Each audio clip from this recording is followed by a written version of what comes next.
Well, you know, once upon a time, a guy asked me how I cooled my headers down before I changed my starter. Just got back from work at the strawberry patch, so. And Luke took the truck, so. And yellow isn't quite road legal yet, so. Let me show you what I got. Disappointing to see it up in the air. That means something's wrong. So due to my experience with the last reman starter I bought from a local auto parts store, I decided to go for this Power Master Performance starter. You know, real powerful, hopefully. So this is what it looks like here. Kind of neat, nifty little guy. Hopefully everything works all right. I know I'm gonna have to make a little jumper to jump this if I want to keep using my regular starter solenoid and the wiring I got. That shouldn't be a problem. Hopefully this guy is smaller than the other guy, and the old one just comes out and that one goes in after about 2 hours of work and working around headers that are trying to kill you. That's the plan. So why am I replacing my starter? Well, since winter, I guess, since it got cold, it doesn't always start in the first try. The Bendix won't stay out all the time. So I've just been driving it anyway.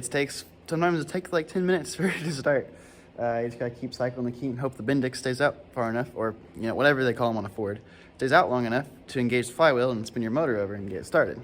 Thankfully, the Torino motor never has any problem starting, so it's not usually a big deal, but it does have to at least get one good rotation in it before it'll actually start.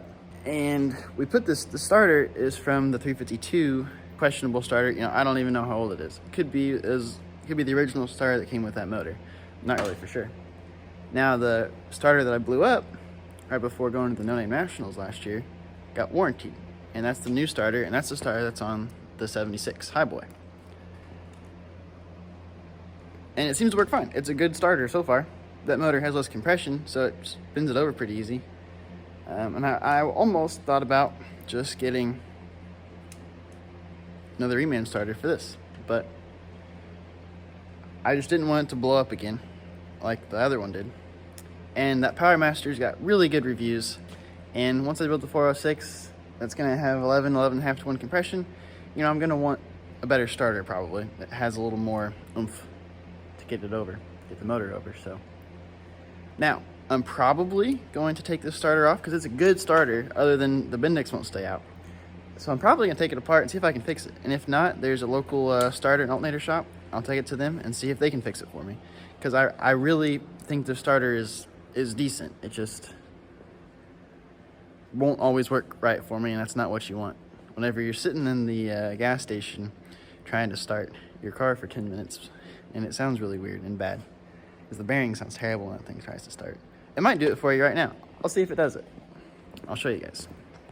The weird thing is sometimes it's just completely fine. But just listen once. Hear that sound?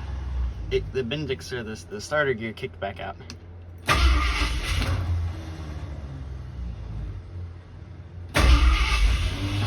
See?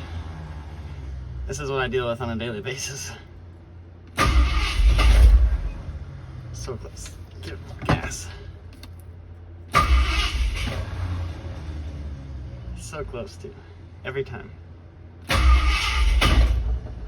It makes bad sounds like that. So I'm gonna stop. You get the point. Sometimes it takes a long time to start. And that's very not good. So either one way or another, it needs to get fixed. So hopefully by the end of this night, we'll have a new starter in there. For now, I'm gonna let those headers cool down with my super patent pending method, and I'll get me some supper, because I'm hungry. Well guys, just finished installing it. Had to take a little material off the bottom, you know, on FE, they got that little ear, moon-shaped ear for the starter to fit in. Had to take a little material off the bottom of that. Mine had just been casting flash, but the starter would not fit with the material that was on it, so I had to take some off with the die grinder. Got that taken care of, bolted in. One of the top bolt holes on my C6 is stripped out there on the top, so you could use a bolt and nut, but, you know, hopefully yours isn't stripped out. I had jumper wire from the, you know, connect 2 starter terminals there. Wired it up. Got the, on these Torinos, you gotta take the, if you have Torino with headers, you gotta take the idler arm bracket off. And once you take that off and lower the drag link, the starter can come out. Otherwise, you're not gonna be able to fit it in there. The mini starter fits way better in that hole. So if you got a 69 Torino with hooker long tubes, mini starter, I'll put the number up on the screen, the part number. Fits phenomenally in there, fits perfect. So if you're worried about it fitting, it'll fit, like other than the casting thing. So let's hear what this thing sounds like. So it's official, this thing definitely sounds like a new car.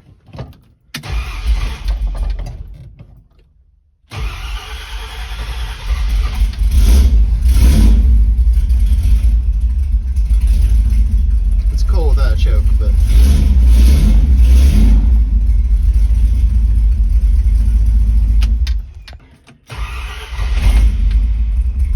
too nice.